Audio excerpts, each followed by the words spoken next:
communicating to right people at right time.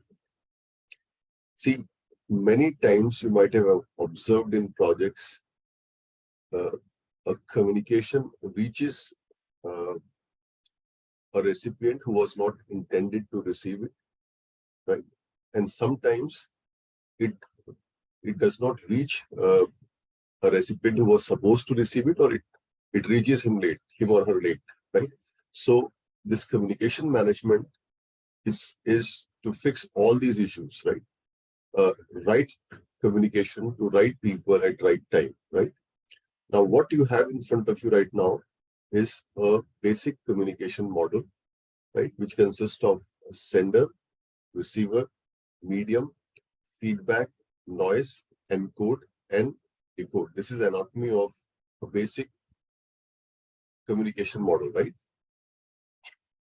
A basic communication model will consist of these elements: a sender, a receiver, medium, feedback, noise, encode or decode, right? Now,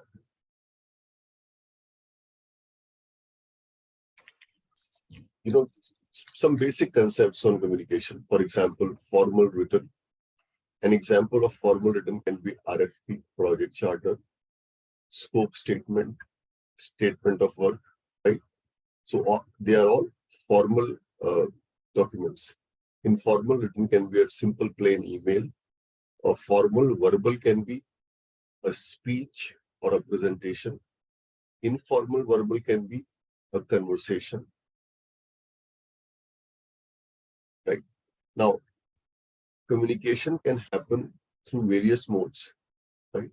When you communicate based on means, facial expression, and physical appearance, right? This is a non-verbal communication, right? Now, PMI talks a lot about respecting people, right? So things like reprimanding in public, right, is considered very bad in PMI. Screaming and shouting is considered very bad in PMI. Now tell me, as a means of communication, if sometimes we use non-verbal communication, is it better as compared to verbal communication? Sometimes when you tell other person that that's how you felt, if you show it through a non-verbal communication, is it better or not? For example, if somebody comes late to a meeting, right? Now you as a manager, right, or a facilitator, can you look at your watch and then look at her face or his face. Now, when you do this, is the message passed?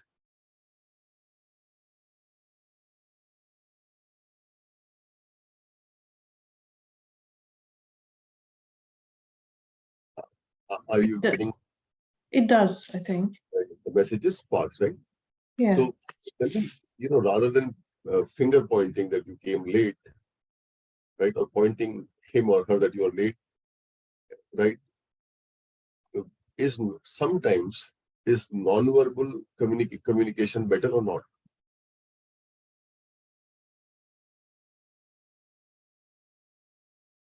Tell me. Yes, Pankaj. Yeah. And for example, some people, if they're not happy with your work, they will try to avoid eye-to-eye contact till certain point. I don't know whether you have seen some people behave like this. You might have seen some bosses also. If they're unhappy with your work, right, or you were very casual in handling some situation, right, for some time they will not have eye-to-eye contact with you. This is also a strategy, right, to communicate that they're unhappy. Are you following? Are you able to analyze what I'm trying to say? Yes. Right. So this is also a way to communicate, right? This is non-verbal communication. Now, another form of communication is paralingual. Another form of communication is paralingual communication. Now, what is a paralingual communication? Sometimes to pass the message, right, to show your unhappiness, you use sarcastic tone, right? You modify the pitch or tone of your voice. This is paralingual communication, right? For example, right, on regular basis, uh, I talk very casually with Mayank, right? Suppose Mayank, I'm Mayank's boss. I talk very casually with him. On a particular day, because of repetitive mistakes, let's say I'm not happy with Mayank, right? So on that particular day, I'll address him like, Mayank ji, will this work be done? Now tell me, when I use the word Mayank sir, will this work be done? Is it not a sarcastic tone? Is it a sarcastic tone or not? I mean, yeah. Yeah, yes or no? Yep. Yes. Yeah. So many times you use this tone to pass on the message, right? You modify the pitch or tone of your voice. So this is a paralingual communication. Now, feedback is when you respond to a message. Now, see, active listening is something that is highly emphasized in PMI, right? Now, one example of active listening is when when somebody is speaking to you, you listen to him very carefully, right? After listening to him carefully, you paraphrase the message. You restate the message back and ask him whether my understanding is correct or not, right? This is also called as paraphrasing, which is considered as a very good form of a listening. Now tell me guys, how important is listening? How important is listening in an effective communication? Most important. Most important, right? So, Yeah. because many times what happens, people don't listen completely. Suppose one person is speaking, other person, right? Other person, rather than listening to him or her, at the same time, the person is busy in preparing the reply. Is it a good or ineffective form of listening? Is it a good or ineffective form of listening, guys? See, somebody is speaking and instead of listening him or her completely, I am busy preparing replies. Is it effective or ineffective form of listening? Tell me.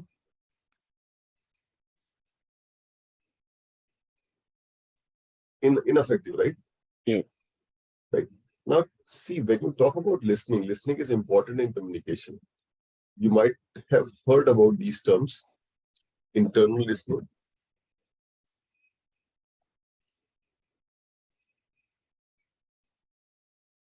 focused listening,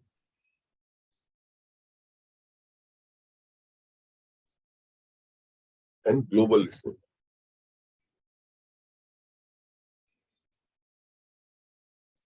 Right? You might have heard about these three terms. What is internal listening? What is focused listening? And what is a global listening? Right? Now, what is an internal listening? Sometimes, while listening to anyone, you listen to him or her completely, right? But you interpret the the meaning of the sentence the way you want. Can words be interpreted differently if you don't empathize or connect with the person who is speaking? Tell me, can words be interpreted in a different manner or not? Can words be Yes. right? Yeah. For example, if I say, uh, I know a child with a special needs. Now see, I have simply said, I know a child with special needs. Now see, this special needs, see again, uh, a child with special needs can be two types of child, right? One is he might have some disability like ADHD, or he might be autistic, right? But on the other hand, when I say a child with a special need, right, can be a very outstanding, bright kid also. Even the child who have got, higher than the basic IQ level, who are very good, too good in terms of intelligence, they are also called as child with special needs. Now, see, if I'm saying child with special needs, right, somebody, to whom I'm communicating with, without clarifying, he concluded this means that, the child has a disability. Now, is it a form of an internal listening or not? Right? See, I want to interpret the sentence, the whole sentence, the meaning of the sentence, only based on the words, right, and the way I want to interpret. Right? That means I am not empathizing with the person who is saying, I am not trying to connect with the person who is saying. Is that okay? Did you get the meaning of internal listening? Yes, Pankaj. Yeah, pretty much one-way communication, like. One-way communication, right? Now, focused listening. Focused listening is more like an empathetic communication, right? If in the example one I gave you, I was a focused listener, I would have tried to restate my message back, or I would have tried to inquire, right? For example, what do you mean to say when you are saying special needs? Is he too good, or does he have any kind of disability? So I would like to inquire more, right? So, focused listener are the listeners who try to connect with the person who is speaking, right? They will not only connect, they will also notice your expressions, right? If you're nervous while speaking, they will try to understand why you're feeling nervous. So, they will try to understand the importance of communication by empathizing with you, they will try to connect with you as much as possible, right? They will observe your body language, your expressions, and they will paraphrase the message back to ensure that their understanding is correct or not. This is called as focused listening, right? Now, beyond focused listening, we have people who are global listeners. Now, who are global listeners? See, global listeners are very effective listeners, right? Many times, even if you don't communicate few things to them, based on the environment, based on your body language, they will understand that he meant to say this. For example, if if a boss has called an employee, right, or a team member in his room, and the boss is discussing about a new joinee, and the boss has invited the person inside his cabin, and the boss is speaking in a very low volume, right, very low tone. Now, based on the whole environment, based on the way bosses, why bosses has called you in a personal cabin, and then he's speaking in a very low volume, you can a global listener will conclude. You don't need to tell him that whatever boss is saying is highly confidential, right? You don't need to say it to anyone. A global listener will understand this, that this is something very, very confidential, right? So this is the highest form of listening, global listening. So a global listener will have all the attributes of focused listener, plus a capability to judge the environment also. So is that okay, guys? What is the difference between internal listening, focused listening, and global listening? Pankaj, the example what you are sharing, like, isn't it a hypothesis as well? Like I could not understand, because when you said that example, like, The global listening one? yeah, the last one, like based on atmosphere or condition, person can understand. But Yeah. So it is see, sometimes hypothesis as well, isn't it? Like in that example, what you are saying. yeah. So yes, it can be a hypothesis. See, if you have noticed the guy for the first time, right? So obviously, yes, you cannot say somebody is a global listener only based on one situation, right? Correct. But if you know the guy from past, then see, because global listeners are very difficult to find. Right. Right. So you have to observe the guy for more than 6 months to interpret that whether he's a global listener or not. Yeah, in that scenario, yeah, that's correct. Yeah, I agree. you on the basis of one instance, you can't say, right? I just want to show you that, see, global listener will interpret the environment also, right? For example, if Mohit is a global listener, right, he will have all the attributes of a focused listener. But if Mohit's boss call him like this, Mohit will understand the fact that, whatever he has said is highly confidential, not to be disclosed to anybody.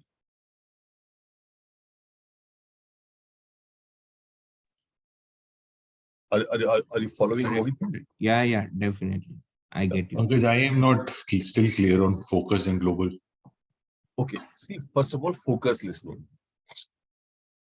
See, a focused listener is a listener who will not only look at the words, because see, words can be interpreted differently. Yes. Right? For example, if I say poor chap, right, it doesn't mean that, he's poor in terms of, wealth, right? If I say a child with a special needs, it doesn't mean that, a child has a disability. See, even childs who are exceedingly good, who perform exceedingly better than others, they are also child with special needs. The only thing is you have to constantly, feed them with new kind of learning. Otherwise, they will get bored. You have to channelize their energy. So, are you getting my point or not? Yeah. So, a focused listener, when such, see, for example, if I say a child with a special need, right? An internal listener will interpret, right? Oh, special needs, that means, he's a autistic or he's a ADHD, whatever, right? But a focused listener will restate the message back. See, when you say a child with a special need, what does it actually mean? Does he have some disability, or he is too good? So they are the people who are effective listener. They will not they will not interpret everything based on what they think. Okay. Right? With focused listener, it will always be a two-way communication. They will try to connect and understand you. And for the same statement, what would a global listener do? Yeah, global listener would have all the attributes of a focused listener. Plus, they are able to interpret the environment also, right? For example, if you call somebody, right? For example, if you call somebody in your cabin to discuss confidential information. Now, usually what happens, however effective the listener is, you will tell him that, this is something very confidential. Don't tell it to anybody else, right? You do it or not? Right, yes. But a global listener, see, somebody who is global listener, he will understand that, if you have calls, if Ankush has called me in his personal cabin and he's speaking in a very low volume, right? And that too about this confidential matter, right? It should not be disclosed without his permission. Okay. Now, as Mohit said rightly, that, you can't assume anybody to be a global listener, right? Based on his behavior pattern. Obviously, through months and years of experience, you come to know whether somebody is a global listener or not. Okay. Right? Generally, you tell people that it's very confidential, but I think in our cases also there are some exceptional people where we don't need to tell even, right, that it is something very, very confidential. Right. Okay. So is it clear what is internal and focused listening? First of all, internal and focused listening. Is the difference clear? Yes, right? yes. So are you okay, Mayank, Divya and Preeti? The difference between internal and focused? Yes. Yep. You see, you might have seen also with some people, words can be dangerous. By mistake, you have used a word and they took it very differently. Have you seen such people? Yeah. Yeah. Right. So, and they are internal listeners actually. They interpret everything the way they want, right? Yes. Now, let's talk about few basic concepts. The project manager writes a requirement specification for your project, right? This is an example of what? Is it not a formal written?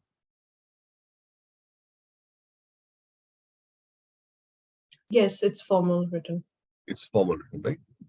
You sent an email to some of your team members to get more information about an issue that has been identified on your project. This is an example of dash kind of communication, informal written, right? A formal way would be to log it in an issue log and share an issue report, right?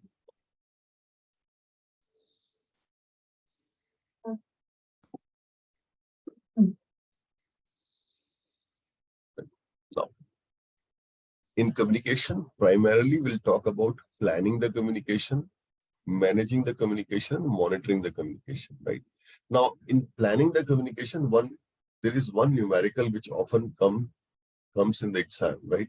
Now, ideally, planning the communication is all about, right, what kind of information should be sent to whom at what frequency.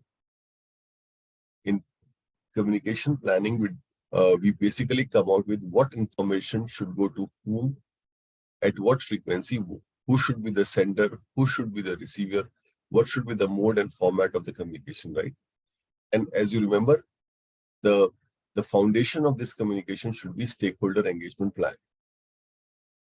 Now, another important aspect of communication planning is communication requirement analysis, right? For example, when there are so many people who communicate with each other, then it can also lead to communication chaos, right? So what I want to say is, for example, tell me if there are n number of people in a communication, will the number of channels be n into n minus 2 or not? Tell me, guys, if there are n number of people in a communication, will the number of channels be n into n minus 2 or not? If n number of people are participating in a communication, will this be the number of communication channels or not? I have no idea about numericals. Okay. Basic maths.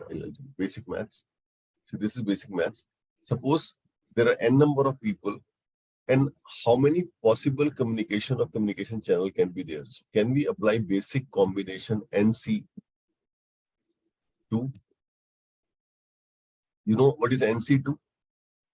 How can we select two people, two point of communication out of n? Right? NC2, right? I can't do superscript and subscript here. So that's why I'm not doing it. You remember what is NP2 or NC2? How can we select? Okay, are you giving a combination formula? A combination formula, right? How can we select 2 out of n, right? So this is actually n factorial, right? Divided by, this is r actually, right? But r in our case will be 2, right? Because we have to select 2 out of this, divided by 2 factorial into n minus 2 factorial. Remember, this is the formula for selecting 2 out of. See, if you have to select 2 out of n, so the formula will be NC2, which is equal to n factorial by 2 factorial into n minus 2 factorial. You remember this formula, guys?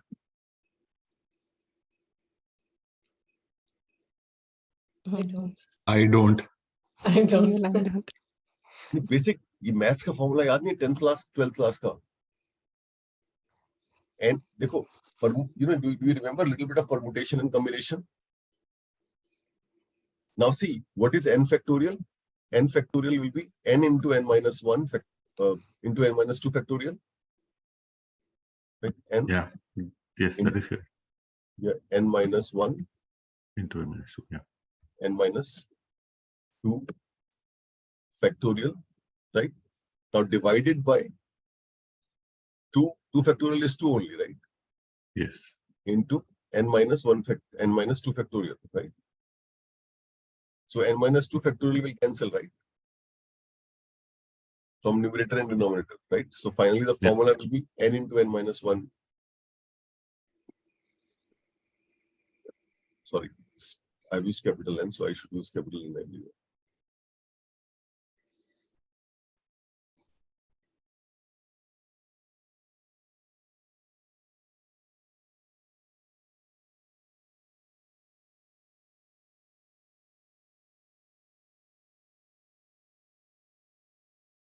Is it okay? Is it okay? N into n minus 1 by 2. Yes, Pankaj. So you can remember, if you even if you don't Mm. recall how it can be derived, just remember that when there are n number of people in communication, the number of communication channels will be n into n minus 1 by 2. For example, tell me, if 4 people are there in communication, how many channels? If number of people are 4, how many channels can be there? 6. 6, right? 4 into 3 by 2. If number of people are 6, how many communication channels can be there? 15. 15, right? 6 into 5 by 2, 15. Now tell me, if 15 people are there, how many communication channels should be there? If 15 people are there, will it be 15 into 14 by 120. 2 is equal to 107? Aren't there too many? If I say 107 communication channels, aren't there too many?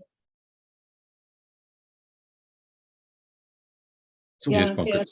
Yeah. is there any way they can be reduced?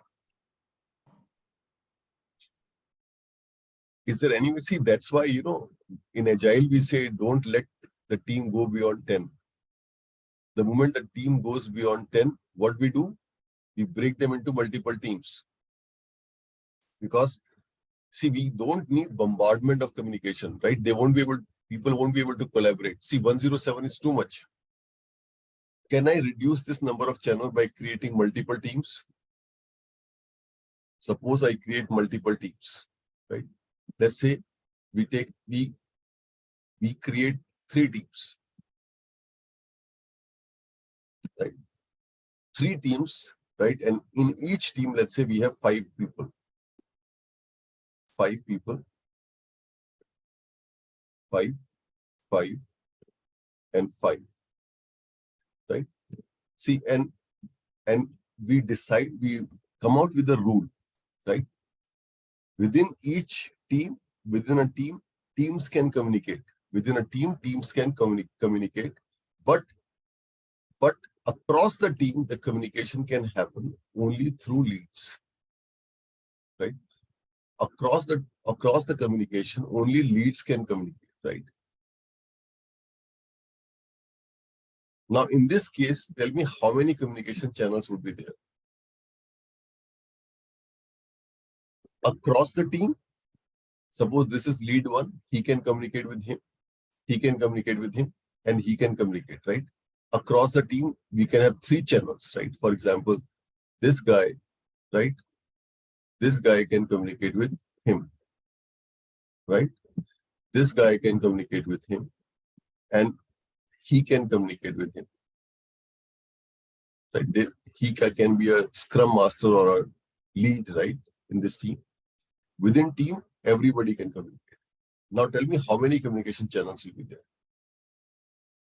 in this case. 3. So 3 is for leads, right? And internally, 36. I mean, Uh, 10 for each. 10 for each is 30, right? 10, Yeah. right? 10, 10, 10, 33. And then 3 for leads, 33, right?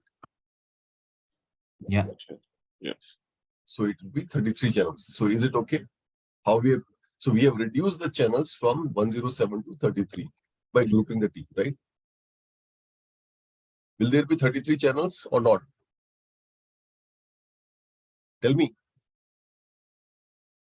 Yeah. Preeti and Divya, are you okay with 33 channels? Yeah. Perfect. Yes. So that's how. Should we not be calculating I mean, for each team we have applied the formula, but for the leads, are we not doing the formula? Are we No, counting my them as a formula. single See, pair? no, no, but see, there are 3 people only, and 3 people communicating to each other. So 3 into 2 by 2, 3 people. Right? Even if you use the formula, it's 3 only, right? 3 people, any 3 people will have 3 communication channels only, right? Is that okay? Now, another important aspect of plan communication is, right, coming out with the communication channel. But before that, uh, uh, one important aspect of communication planning is the choice of technology, right? Now, choice of technology, which technology you use, depends on the following factors, right? For example, urgency of the need of the information, the availability of technology, ease of use, project environment, and sensitivity and confidentiality of the information. Now, finally, one of the final outcome of communication management plan is communication planning is communication management plan, right? Now, a communication management plan looks like this. I'll show a very simple communication management plan first, right?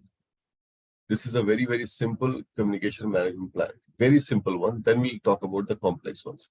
For a project, we can create a very simple communication management plan like this. It's a simple table that talks about what should be communicated to whom at what frequency, who should be the sender, who all should be the recipient, what should be the format, right? Can you look at all the reports within this communication management plan?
So, any question about this communication management plan? Any question, guys?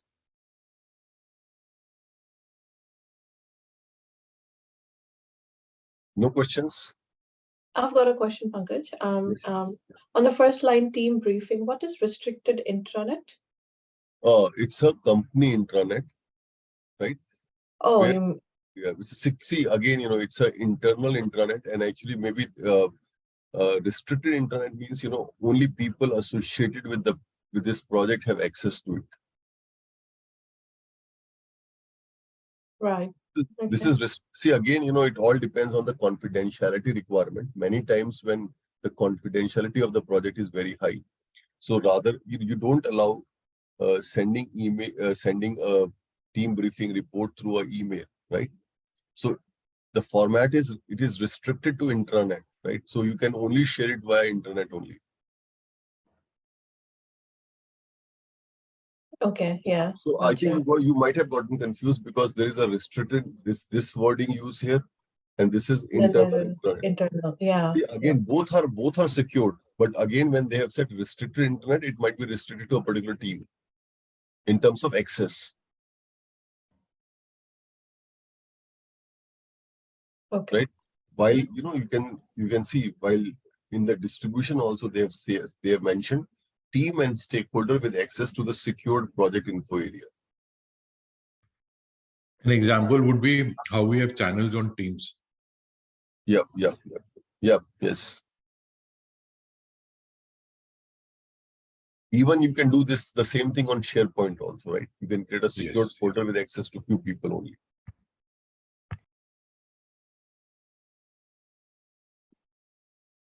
But Pankaj, the main question here, yeah, of course, it's very important, like what we are discussing. So how to define this format and distribution and frequency, like Yeah, see, what is this is something very, very, this is something very, very important, right? Though there are a few things which are not mentioned here. I'll tell you first of all, I'll tell you the goof ups that can happen. For example, can you see the last one? Current top risk, Yeah. right? And the distribution is to all the internal stakeholders. Yes, yes. But tell me if you don't define it. See, tell me if your current top 5 risk goes to the customer. Can it create a big issue? Yes, definitely. See, why? Because there are some of the risk might be our internal risk, which customer might not be able to interpret even. Right? So it is very, very important to clearly define who all are the stakeholders. Plus, see, many times, tell me, suppose, one of your team member is at home and he has to respond to a very important customer communication, right? And for some reason, he is not able to access office email at home because of some reason, right? And he uses Yahoo or Gmail, right, to send an official email to the customer. Can it create a problem Yes. or not? Yes, yes, yes. It can create a big, Yeah. right? So, even all these things should be mentioned in your communication management plan. Now, frequency of communication depends on how closely you want to monitor, right? Some projects can be monitored on daily basis, right? Generally, all the projects are monitored at weekly level, right? After weekly level, there is a consolidated fortnightly and monthly level, right? Few things which are missing here. For example, we have event-driven reports also, like escalation report or exception report. We have phase end report also, like end stage report. We have a project closure report also. So, for example, who should receive phase closure report, right? Who should be the sender? So that can also be mentioned in the communication management plan, right? Who all should receive the project closure report, right? So those things should also be mentioned in the communication management plan. So those reports are missing here, but primarily the purpose of this communication management plan is what to communicate, right? To whom at what frequency, right? Who should be sender and who should be the receiver of the communication. And you should clearly specify what not to be done while communicating. Yes or no? So some of the cultural aspects can also be taken into consideration here, right? For example, the salutation to be used is different based on the culture and the geography, right? Correct. For example,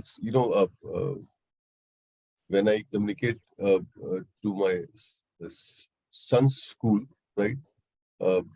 My son is in grade 9, now he's in grade 10, and then when I communicate to his teachers, right, he is a part of a school in Florida. Now, with them, they dear Mr. Sharma is very something very okay, right? They're fine with this, but it might not be very fine with some other people in some geographies, right? For example, Japanese generally say san with everybody, right? For example, Neeraj san, Yeah. or Ankush san, right? So those things can also be part of communication management plan. Very important. Yeah, right. Now this was a very simple one, but in a project that requires more confidentiality with more number of people, right? A communication management plan can consist of all this information. Even Pankaj, if you can go back, like the technical Right. incident, like we Yeah, are, sure. Yeah, sure. so like email only. So like still like this is not clear to me. Like why we are saying like, okay, technical incident report as an email, why it's not like a one-to-one, or it's like how we are defining this format for such communications distribution. It's not clear, it's very Yeah, wide. no, it's very wide. See, I'll tell you. For Yeah. example, technical incident, right?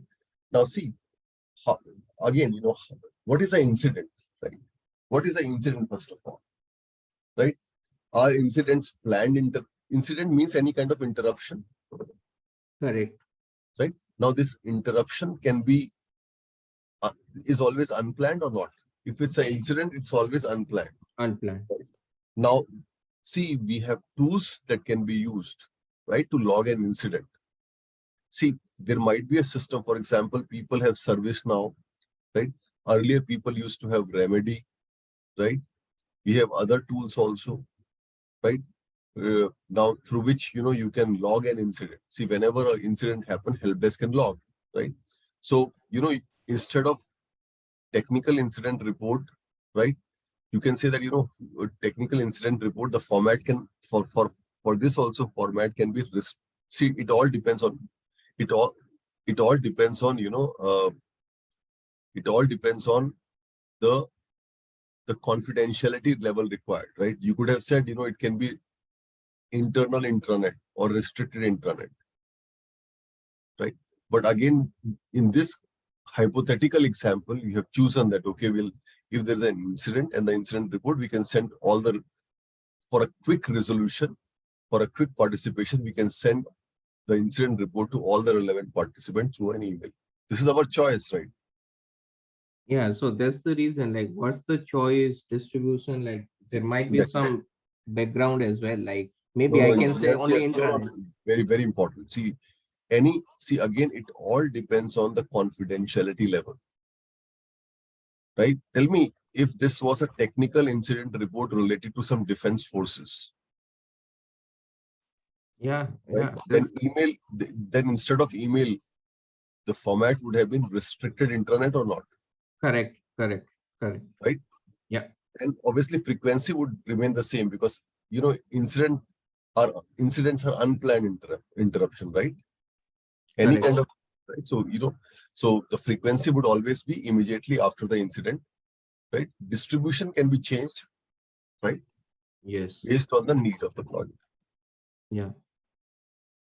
So, that's the reason I said one thing. The foundation of communication management plan is stakeholder management plan. Remember, when we were talking about stakeholder management plan or stakeholder engagement plan, in the plan we decided at what type of communication is required by what stakeholder, what level of detail are relevant for what stakeholders.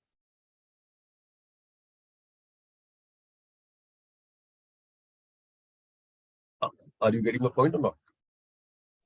Yeah. Yep. So like So, this is completely like general things, but it's a general thing, but in the real-time environment, you have to consider the confidentiality level of the project, right? yes. How relevant is information? You can't send any information to anyone, right? Yeah, of course. Because I have seen, even in companies like IBM, previously these mistakes have happened. People have shared their internal risk with the customer, and it created a big issue.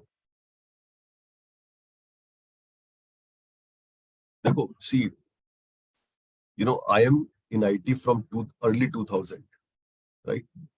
Early 2000 means actually 2000. I'm in IT since 2000, right? Now, in our times, the mistakes, all these processes were not very strong, right?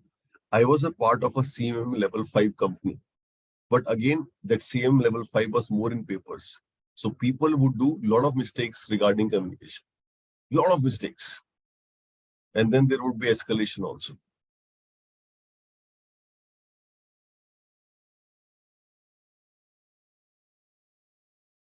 Right?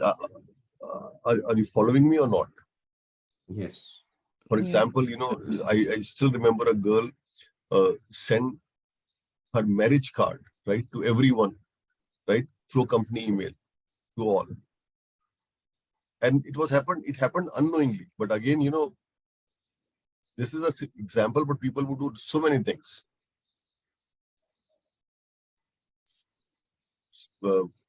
Which would create a lot of issues with the communication. For example, I still remember, we had a client, David Jones, right? And David was a very, very senior guy, right? He was 40 plus years of experience, right? Those days, right? And, one of my team member writing an email to him, he was an architect. He was using the word, he said, "Dear Jones," right? "Dear Jones." Now tell me, will it offend somebody who is so senior like him or not? Yeah, it depends on culture as well. Like if you see EU or some culture, like direct So ear. see, listen, his name was David Jones, right? So at least you can write "Dear Mr. Jones," right? Yeah, actually, Jones, right? So now, but again, the guy said it unknowingly. So, but yes, immediately would see this guy was easy to handle, still manageable, but sometimes people get furious about all these things. Even, I have two accounts. I used to have two accounts, PwC UK and Michael Page International UK. Even they both were UK client, but still the difference, right, in the expectations were huge, right? PwC was very formal, traditional, whereas Michael Page was very informal. So with PwC, right, we used to have a lot of issues on communication front.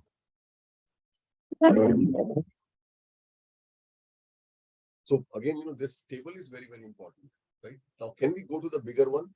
So for a project that is big, we need a proper formal communication management plan, which consists of all important things like the stakeholder communication requirement, right? Which can come from stakeholder engagement plan, information to be communicated, including language, format, content, and level of details, reason for distribution of that information,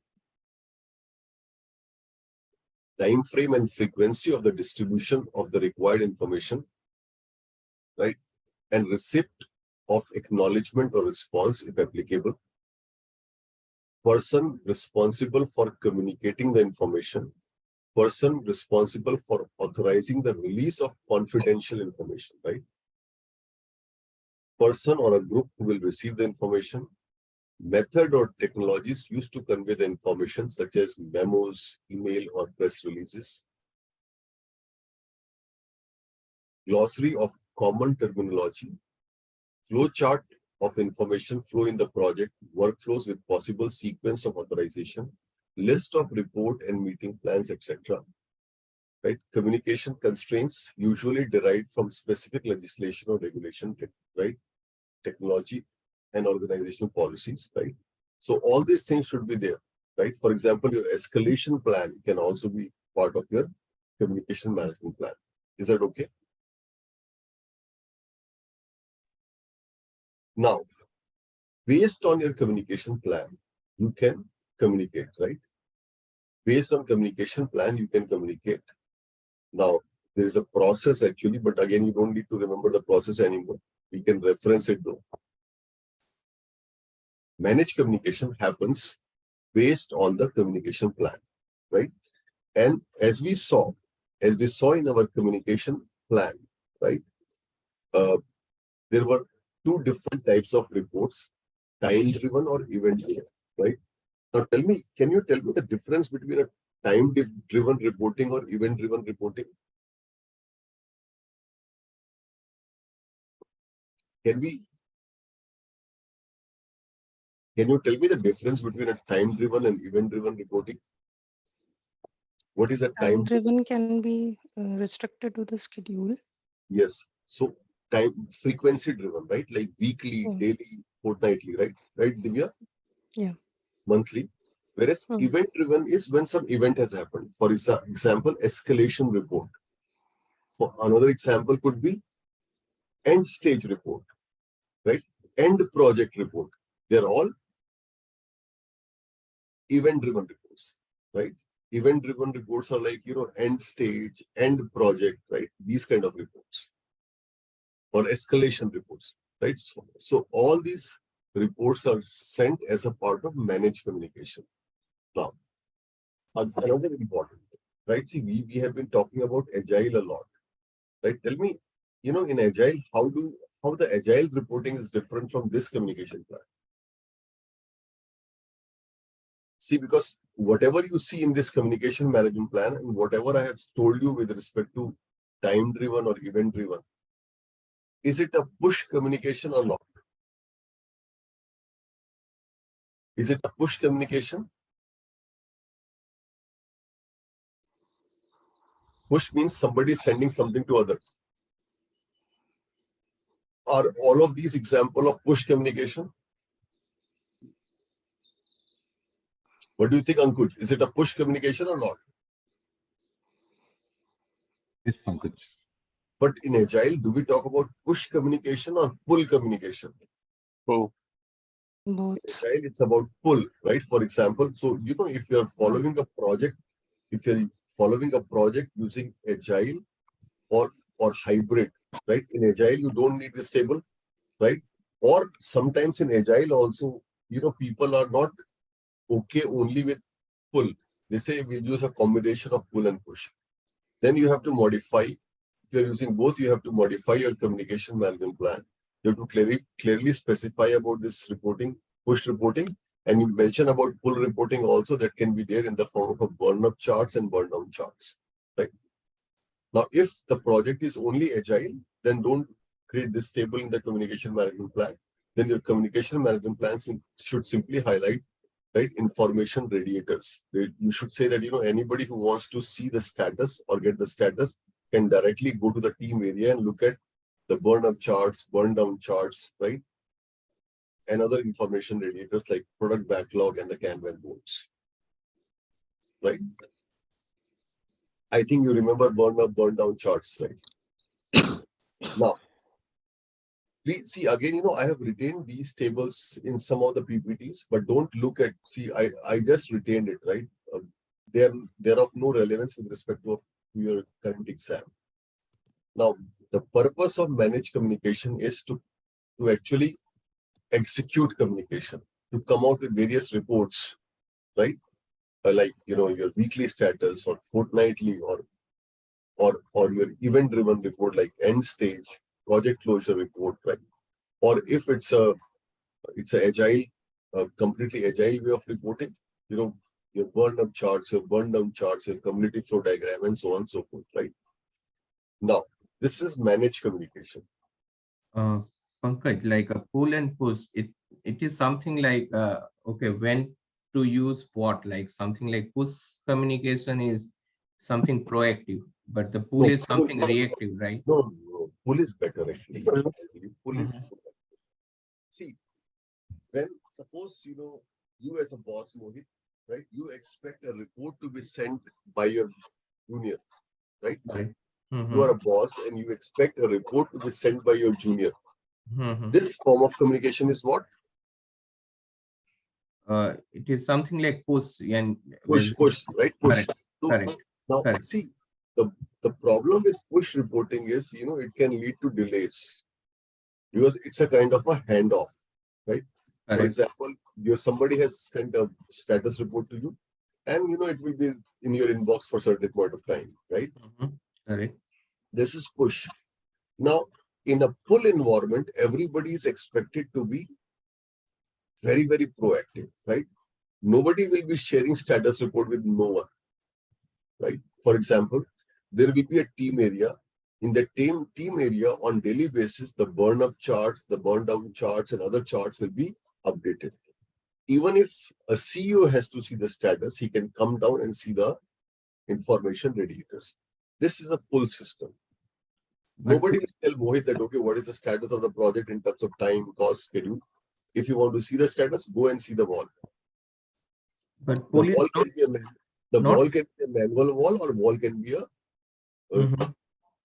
technical one, right? Populated using a tool like Jira on LED, right? So pull now, people many times based on the culture of the organization, people might not be ready to, accept pull reporting. So they say we are transitioning to agile. We want to retain the traditional way of reporting also and pull also both. So, people can't transition straight away from push system to pull system, right? Many times it happens. But like Pankaj, pull is not something like a reactive as well, like it's a two-way, right? Because pull is something, when we are saying push is something like you need to do that. But when we are saying pull, it is something like a It's not, reactive yeah, no. Pull two-way is communication. something, pull is something that, first of all, everyone should be responsible for constantly updating the information radiators. Correct, correct, And and as a responsible person, Mohit, nobody will tell Mohit, but Mohit should visit correct, the information radiator area multiple times so that he's updated. right, About, right, you be casual about. But again, see, agile is about self-managed teams, correct. right? So self-managed teams should do this. Plus, it will minimize the handoffs, right? So you immediately get to see. You are expected to see actually the information radiators, Correct. and so you are expected to update to keep yourself updated in a pull Yeah, system. So yeah. I'll say pull system is more proactive and it's more relevant for more matured environment Mm-hmm. and more efficient also. Yeah, and it is also like two-way, right? It's like as you said, self-driven, or it is Yes, something self. two-way communication as well, like in Yeah, pool. it's a two-way communication. The only thing is it should be self-driven, Yeah. Okay. right? People who are self-motivated, who take ownership, right? They accept. They're fine with pull. But a pull system may not be so easy for a person, right, who is used to receiving reports from the juniors, Yes. Right. right? So if you transition from push to pull, it requires a lot of cultural change also, Yeah. right? You can't. But again, the benefits are huge. No blame game, right? People will keep them updated, right? Uh, no back and forth movement of information. So benefits are huge.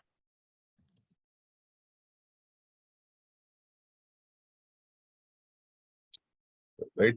A kind of handoffs and handbags will be huge when you do push communication, right? Now, can we see some of the formats of some of the reports? Can we see some reporting formats, right? For example, how to write a event-driven report like end stage report, end project report, Yes.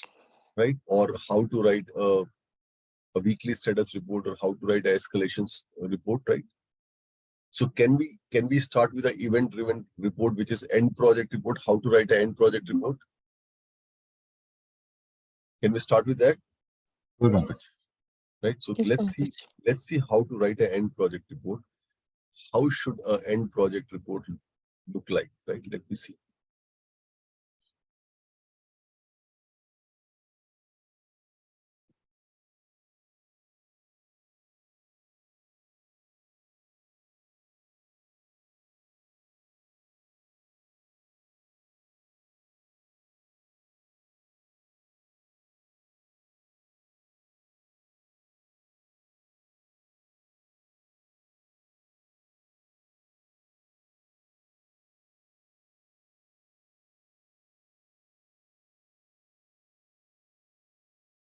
Just a second, guys. I'm just opening a report.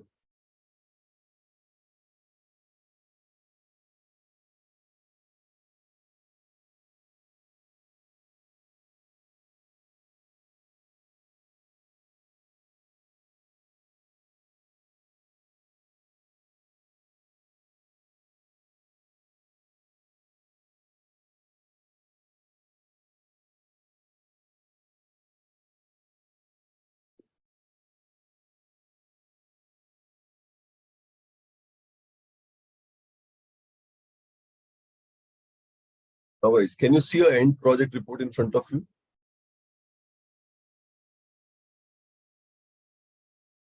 Can you see an end project Yes. report, right? Yeah. Now see, I'm just hiding this area purpose because we know the purpose of end project report, right? It's a final performance assessment of the project, right? So I'm just starting from the contents so that you can see the entire report. This is the composition, or this is what an end project report contain. See, an end project report contain a summary, which is the first bulleted point. Then it contains the performance, how the project has performed with respect to the business case, right? Then it reviews how project has performed with respect to other objectives such as time, cost, quality. It reviews the team performance. It reviews it reviews all the deliverables of the project, and then it compiles the learnings. Now, I'll give you 3 minutes. Just go through this contents, then we'll discuss each and every component of the report, right, in details.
So, can we start?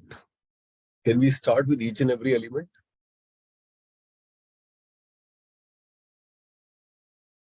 Yes, Pankaj. Right. So first, let's focus on the first one: review of the business case.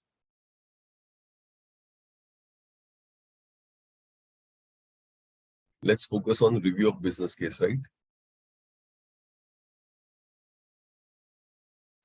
Now, see, benefit achieved to date. What does it mean? What does it mean? Benefit achieved to date. Show what value the project is bringing. See, now every project has a benefit management or benefit realization plan. Every project has a benefit management plan, right?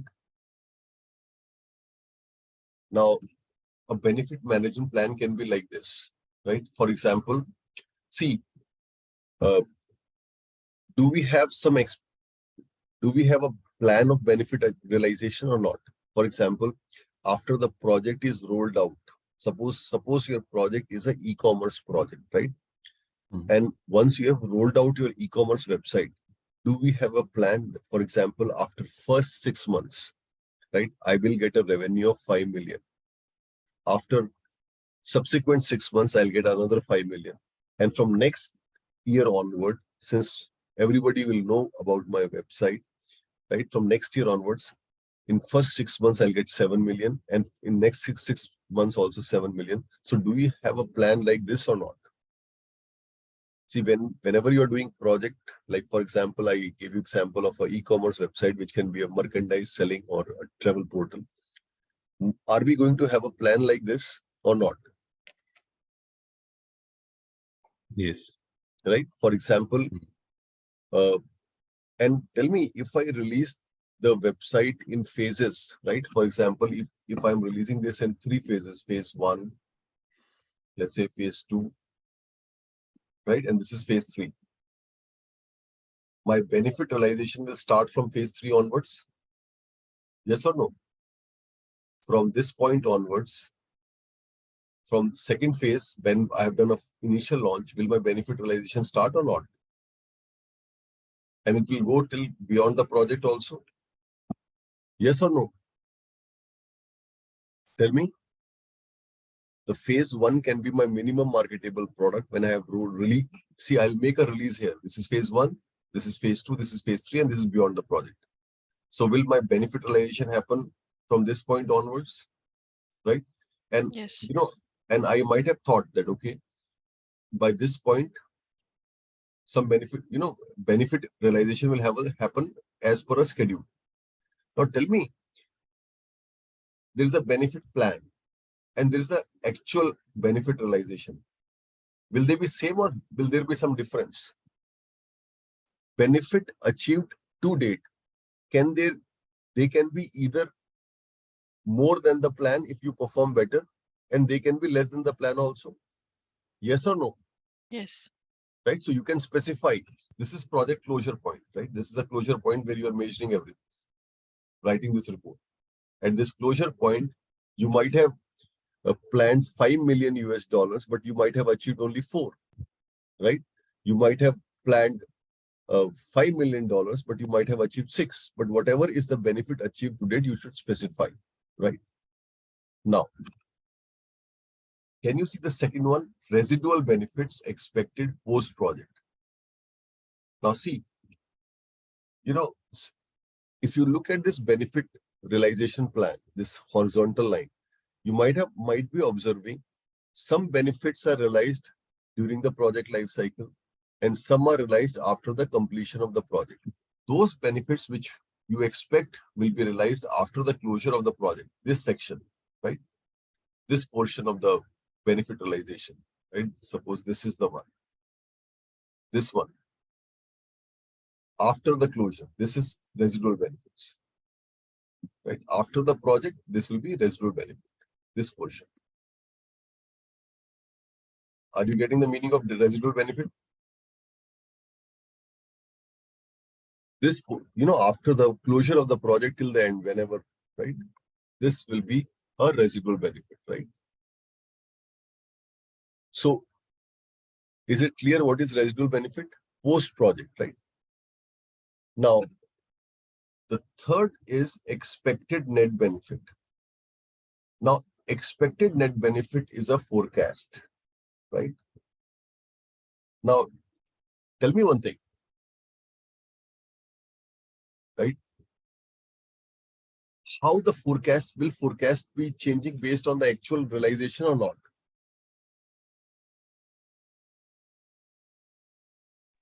Yes.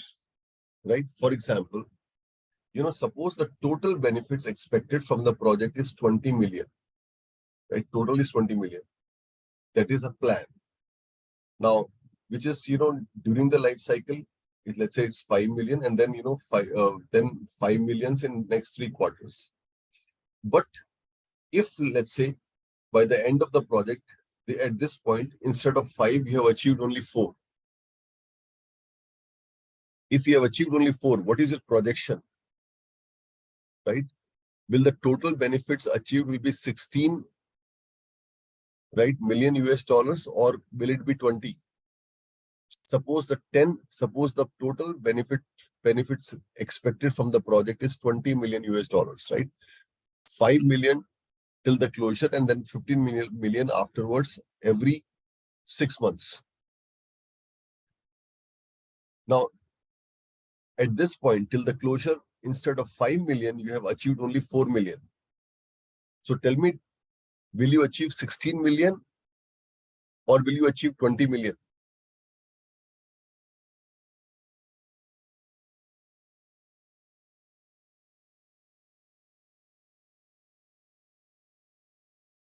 Now, I'm repeating my question. Suppose your expectation was that in a project, right, every 6 months you are going to achieve 5 million, right? And that too for uh, for 2 years, right? Every 6 months, 5 million for 2 years. That means how much total? 20. 20, right? And suppose this is a 6-month period. So out of this 25 million during the project life cycle after completion of the first phase and 15 beyond that, right? Yes. Now tell me, but when at this point you measure, instead of 5, you only achieve 4. So will your projection remain the same or will it change? It should change. It should change. So if that means your realization is, when you plan for 5, you're achieving 4. So will you achieve 16 or will you achieve 20 now? It depends, Pankaj, like condition, maybe like the post-project, like, sorry, pre-project completion, like there might be some variations as well, and it depends on next stage. So it may Yes. vary, and like it Your net benefit forecast, will yeah, remain same yeah, as well. yeah. Your forecast formula might vary, right? Correct. Right. But again, you will come to know about, probably by here, you will come to know about some hidden factors also. Right. So I'll not say that, you reduce it on pro rata basis. For example, if till completion of the project, instead of 5, you have received 4, it doesn't mean that, you will be complete, you will be receiving 60 million only in total, right? Because post project people will come to know about my website, plus, it will have more features, right? So I may earn more. Correct. But again, see, since, there's a gap between 5 and 4, so I may not be able to make 20 million US dollars. Instead of that, I might be able to make 19 only or 18 only. Can I have this projection that based on my current performance, what I am going to make in total? Can I have this kind of projection or not? Now that projection is called as expected net benefit. Is that okay?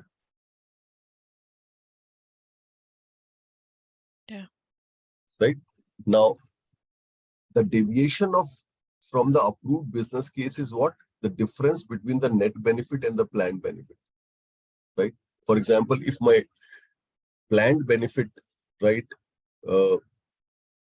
it was something, right, and my expected net benefit or something, right, and this deviation from the approved business case should also highlight the difference between the actual and the planned, right, and then the forecasted and the planned. That is a deviation from the approved business case. Is that okay? Because while closing the project, assessing the performance with respect to the business case is very, very important. So are you okay with all these 4 points, like benefit achieved to date, residual benefits, expected net benefit, or deviation from the approved business case? Are you okay with these? Can you explain the last one, Pankaj? Just a deviation. Deviation, right? Yeah. Deviation, right? For example, till the closure of the project, right? You planned, as per the plan, you should have achieved 5 million US dollars, but you achieved 6 million US dollars. Okay. So did you receive 1 million US dollars extra? Mm-hmm. So is it deviation or not? Yeah. Okay. Right, but on the positive side. Now, don't stop here. Also talk about, the difference in the planned and the forecast. So based on this deviation, right, till today, there will be a difference in the forecast also. Correct. Right. So this is deviation from the approved business case. See, again, I'm repeating all the points. Benefit achieved to date is actual benefit realized, right, till today, till the closure. And it can be zero in some cases also for some types of projects. Residual benefit expected, how much benefit realization out of total will happen post project, right? Expected net benefit is your forecast based on the current performance, right? How much benefits you can realize based on your current performance. And this is deviation from the approved business case. Now, is that okay? Now, this is one thing that you will do with respect to business case. This is one kind of performance assessment, right? And you will also assess the project with respect to, performance in terms of time, right? You will review the project objectives, right? How the project has performed with respect to time, right? You can use cost variance, schedule variance, CPI, SPI, cost, quality, scope, benefits, and risk, right? So you should measure the performance of the project with respect to these parameters also, right? For example, how the project has performed with respect to time, the budget, the performance parameters specified in quality, right? Were we able to deliver the entire scope, or we had to close it prematurely, right? Benefit performance will be covered in business case, right? The risk, for example, was the risk constantly going down during the project life cycle? So we can evaluate that as well, right? And how effective were various kind of project controls? So this will be reviewed in project objectives. Is that okay? And then how the team has performed. This can also be the part of the project closure report, right? And then the performance of the deliverables, right? The acceptance record, the quality records of the deliverables, right? Sometimes you roll out deliverables with some known issues, right? If there are some known issues, then there should be some follow-on action and recommendation to take care of those known issues. And finally, the lesson learned report, right? Should also be part of a project closure report or end project report. So these are the contents of a project closure report, right? The summary, the review of the business case, right? The review of the project objectives, the review of the team performance, right? The review of the deliverables, and the lesson report, right? Now, if you have any question about any of these content, please ask me. Any questions about any of the contents?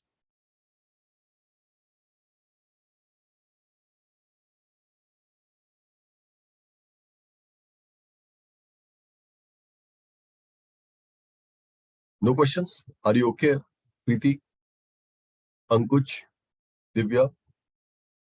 Are you okay with the contents of the report? Yes, Pankaj. Yeah. Ankush, are you okay with the report? Yeah. Right? Yes, Pankaj. Now, this was an end project report, right? Now, if we talk about phase closure report, tell me what else a phase closure report should have. This is an end project report when the project is closed. But a project can have multiple phases. Now, how the phase closure report will be different from this? With the current status. It will Forecast. not have lessons. No, it will have lessons, but it will have additional information also, like forecast. Okay. See, is it, in this, we have done forecast only with respect to benefit, that to in expected net benefit. But tell me, should you forecast project objectives also in a phase closure report based on the current performance? It's a phase closure report, so project is not over, so you should forecast about time, cost also, right? Now, if you look at a stage closure, phase closure report or an end stage report, it will have some additional things also, right? For example, this is now it does not review project with respect to project objectives. It also reviews stage objectives. And apart from this, it will also consist of issues and risk and forecast, which was not there in case of a project closure report, right? Why? Because when the project is closed, your issue register and the risk registers are also closed, right? But you don't close them during the phase. So end stage report or a project phase closure report will have these extra things. For example, uh, uh, in the review of business case, we'll have a risk profile also. For example, aggregated risk exposure. Then we have a review of stage objectives also, apart from project objectives. And then we have issues and risk and forecast also, which is not there in case of a end project report. Is that okay?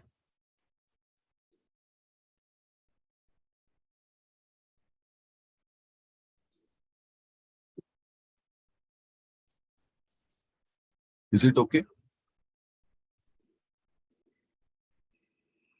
Yes, Yes, Pankaj. Pankaj. Yeah. Right now, how to write an escalation report? This is exception or escalation report. You can quickly see the contents, right? Ideally, how to write an escalation, whether it's an email escalation or any other form of escalation.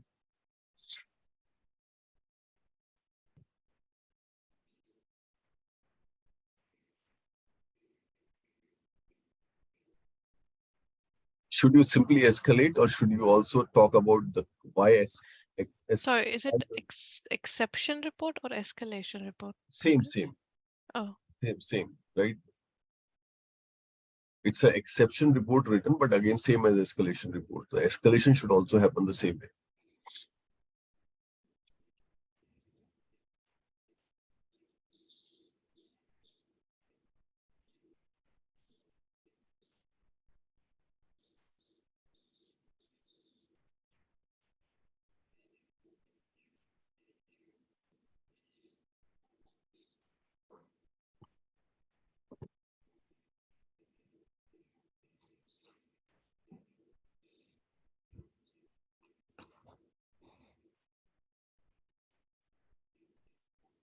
Is that okay?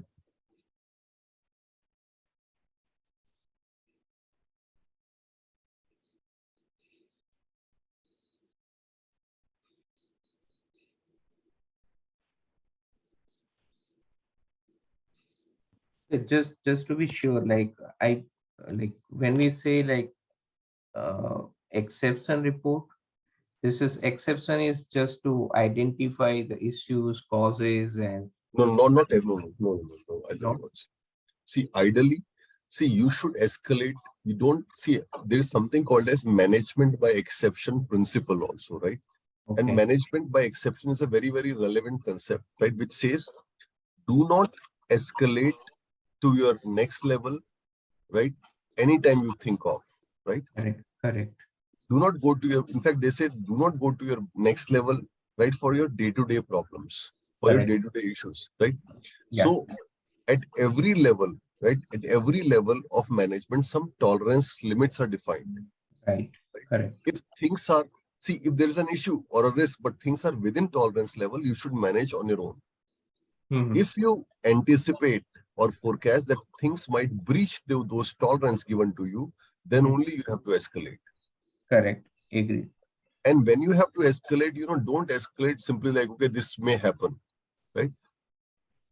Clearly mention everything, right? For example, why it has happened, what can be the repercussions, right? What are the options we have, right? And this is what I recommend, and what are your suggestions, right? For example, I'll give you one example here.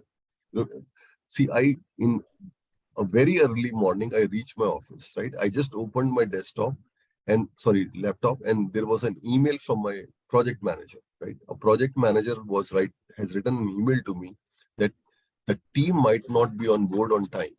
It's a big risk. Mhm. Now tell me, as a boss, will it not irritate me? Correct. Right? See, even yesterday we were sitting in the same meeting, and I know that, the team might not be on board. So tell me, when my junior was escalating me, right? Should I expect something more?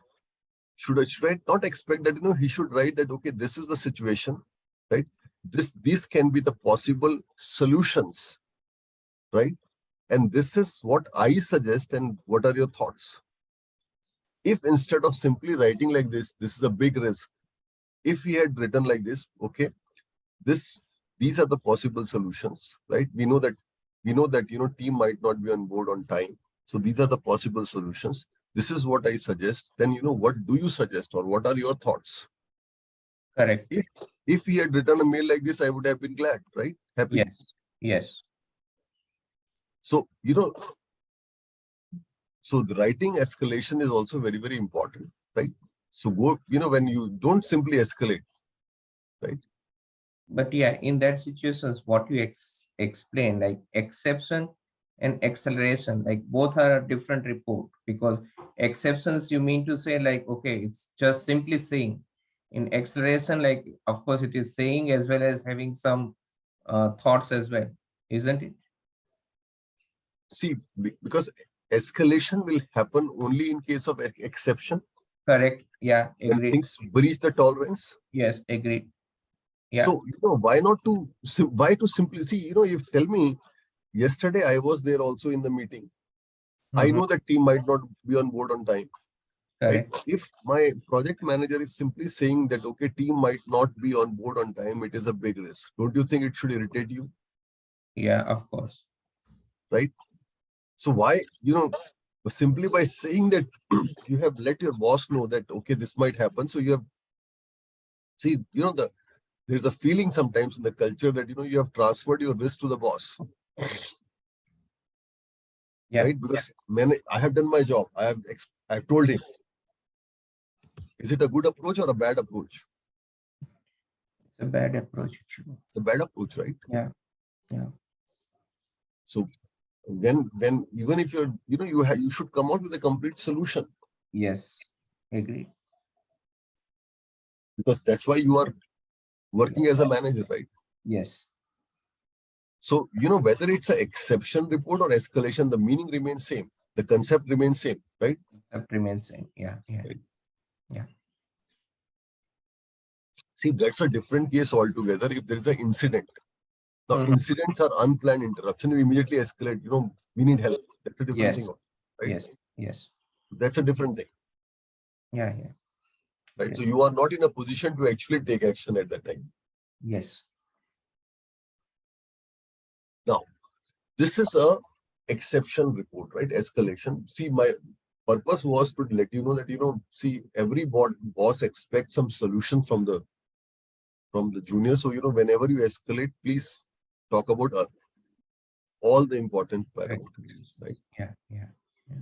Now, so far we have discussed about event-driven reports, right? See, whether it's an end project or an end stage or an exception, they're all event-driven, right? Now, there are some time-driven reports also which are sent at regular frequency. For example, a weekly status report or a fortnightly status report. Can we see the contents of those reports also? How should the content be? For example, highlight report is one report which can be sent fortnightly or maybe it can be sent weekly. Now look at the contents of a highlight report. Look at the contents of the highlight report. Now, see, generally these kind of report exist in organization, right? For example, task accomplished this week, task plan for the next week, the overall summary, the issue, risk, or any change request, right? You have these reports. So, Divya or Preeti, do you create weekly status reports? Do you have, right? So in the status reports, do you mention the overall summary, then task planned for the task accomplished this week, task planned for the next week, any kind of issues or risk, right? Or change, right? Yeah. The only thing that we don't do it is, forecasting. Is forecasting important or not as a part of proactive tracking? Yeah, it is very much. Right. So in this case, can you see this project and stage tolerance status? This is forecast, right? This is about, based on the current performance, will we be able to complete stage on time? Based on the current performance, will we be able to complete project on time, right? This is tolerance. And how we are going to estimate, how are we going to calculate this forecast? Remember in the earned value management, we did EAC, ETC, right? Those calculations, right? So they are done through all the forecasting is done through those calculations only, right? Estimate or parameters such as estimate at complete, estimate to complete, right? Is that okay? Yes, Pankaj. Right. And the last step, right? We have discussed about planning the communication. We have discussed about managing the communication. The last thing is about controlling the communication, which is about tracking the communication issues and taking corrective actions as required, right? Now, can we do some questions on communication management? Let's do some questions before we wind up. Preeti, I have not shared the link for 11 a.m. class today, right? No. So I'll share with you, right? Okay, thank you. Right.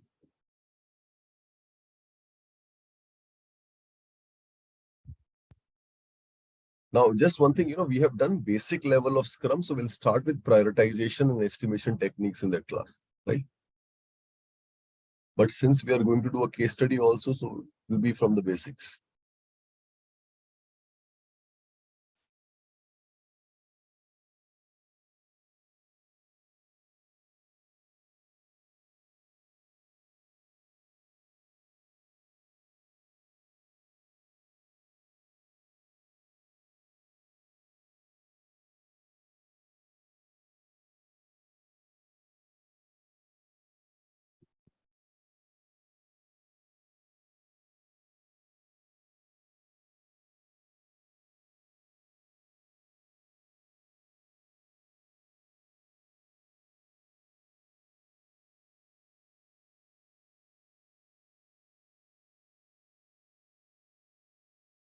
Now, can you see my screen? Is the screen Yes. Yes, visible? Pankaj. Yes, Right yeah. Now, Keith, the project manager of large publishing project, sends an invoice to his client. Which communication type is he using? Formal written. Formal written. Right. Now, see, regarding exam questions on communication, I think, Ankuj is practicing a lot. Now, most of the communication related questions will be around culture or communication management plan. Right? 90% of the questions that come, they are around communication management plan only.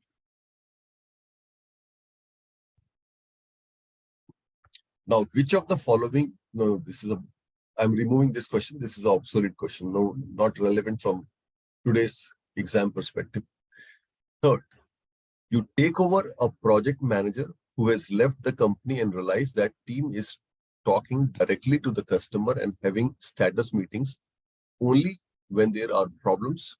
The programming team has one idea about the goals of the project and the testing team has another. Which document is the first one that you should create to solve this problem?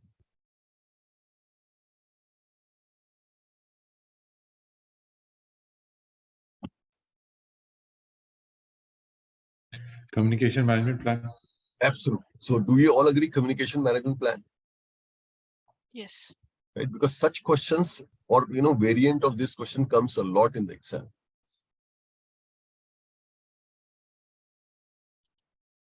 Now, you ask one of your stakeholders how things are going on her part of the project, and she says things are fine in a sarcastic tone.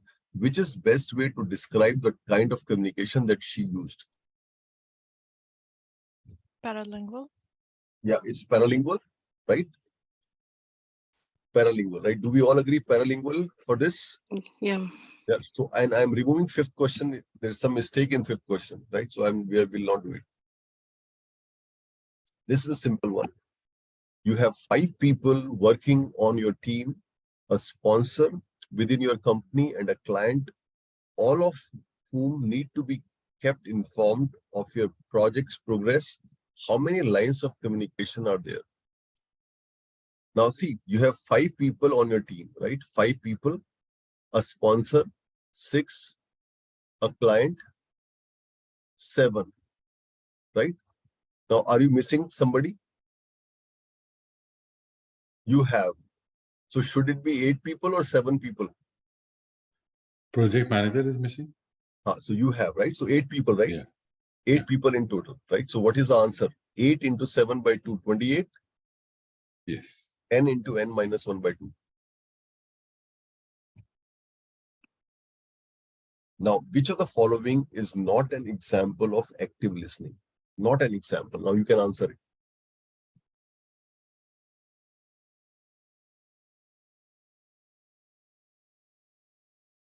Delta.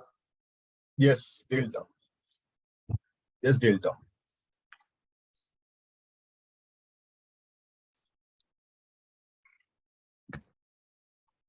Eighth, Sue sends a message to Jim using the company's voicemail system. When he received it, Jim called her back. Which of the following is true? This is simple. Can I say alpha?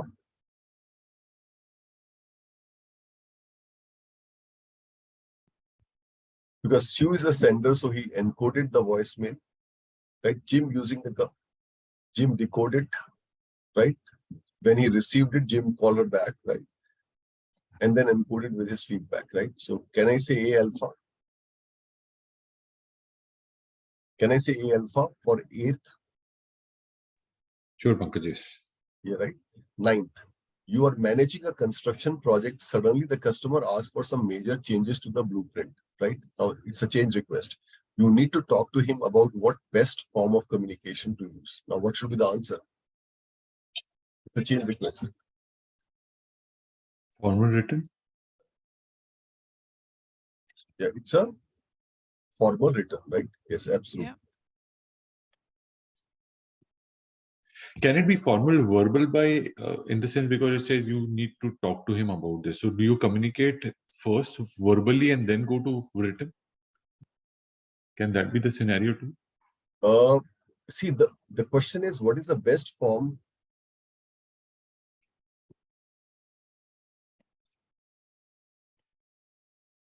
Just a second.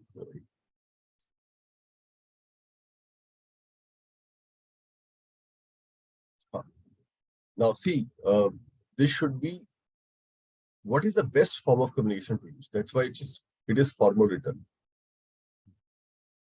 Right? Obviously, for any change request, it will come in the form of verbal only initially, right? Yeah.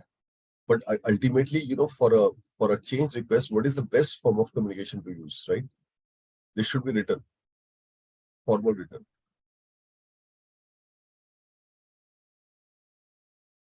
Because see, they're saying you are managing a construction project. Suddenly, the customer asks for some major changes to the blueprints. This next line is little confusing. It says you need to talk to him about this. So You need to communicate actually. Rather than talk, you should say you need to communicate to him about this. Okay. Yes, you're right. So, but again, anything related to change requests that do about, tell me if you have a conversation with a customer regarding a big change request, should it be a formal written or not? Yes, definitely. Right. Now, 10th. Kylie is the project manager of a project that has teams distributed in many different places.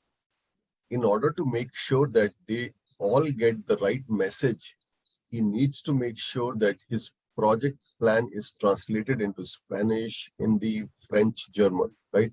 What is Kylie doing when he has his communication translated? Is it encoding or not?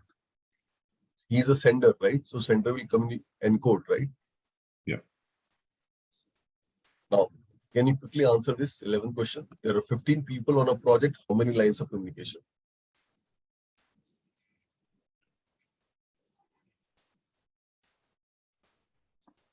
105. Yeah, 105. Yeah, 105. Absolutely. Now, can you try 13th yourself?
What is the answer?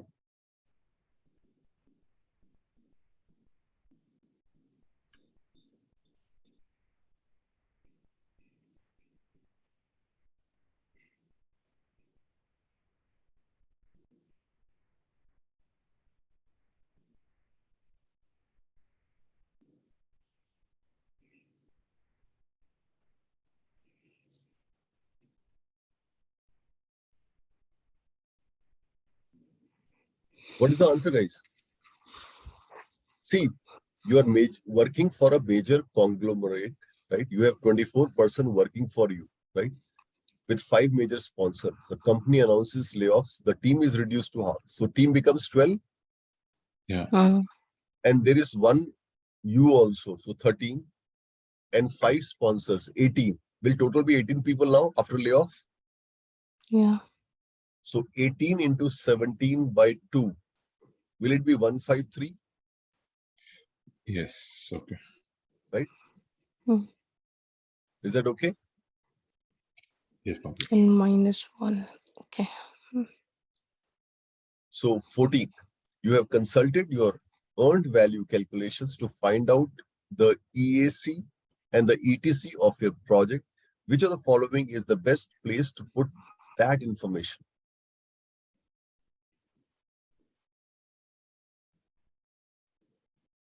Focus. Forecast, absolutely. Which of the following is an example of noise?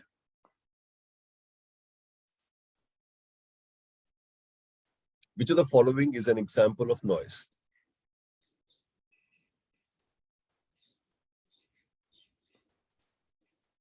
Alpha. This is a wrong communication. Delta. Uh, uh, uh, Now, straight away, see, again, these are ineffective form of communication, right? See, for example, A is because of lack of communication planning, right? D is ineffective communication. A is a bad communication plan or non-existent communication plan. C is ineffective communication. Now, what is noise actually? Unnecessary communication is noise, right? So D. can I say, see, garbled text and smudges that make a fax of a copy hard to read? Is it not a noise? Out of all the 4, is not C the noise? Even not D, Pankaj, because team is not paying attention. Yeah, Like, this is not noise. This is ineffective listening. Yeah. This is Yeah. poor listening. A Mhm. is poor communication planning, Correct. right? Again, B is ineffective form of reading, right? C is actually a noise. See, any distortion in a communication line, right? For example, this is given for photocopy. If a phone line is bad, right? It can be noise. So the correct answer should be C, Charlie. Garbled text and smudges that makes a fax of a photocopy hard to read. Should it be C or not? Yes. Yes. For like the Yeah, owner who is organizing that meeting, like for yeah. that, if team is not paying attention, that is the noise for the No, organizer, no. probably. See, noise is not this. See, for noise, maybe, then they start shouting or something like this. No, no, Others are not Pankaj, called. I mean to say, like, who is the organizer? Okay, and like the person is not listening. So for organizer, it's a noise because they are not listening. No, But it's not noise. It's a poor listening actually. See, if they're shouting, screaming, right? And because of them, you're not able to listen others also, right? If people are not silent, people are screaming, shouting for an organization if it's an event, right? And you're not able to listen to anybody else, right? So that's a noise. See, D is ineffective listening, poor listening.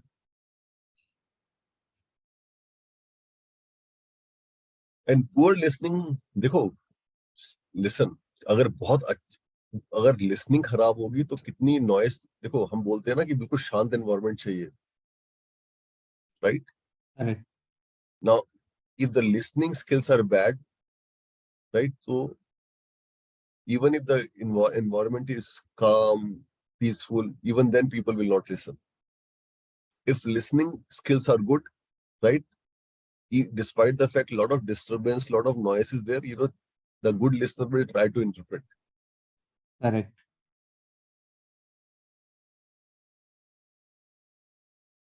Right.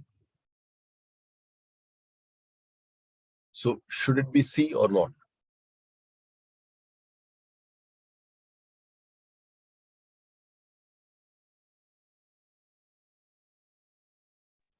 Yeah. Right. It's C. yeah. That's it, right? So we have completed all the questions of communication management, right?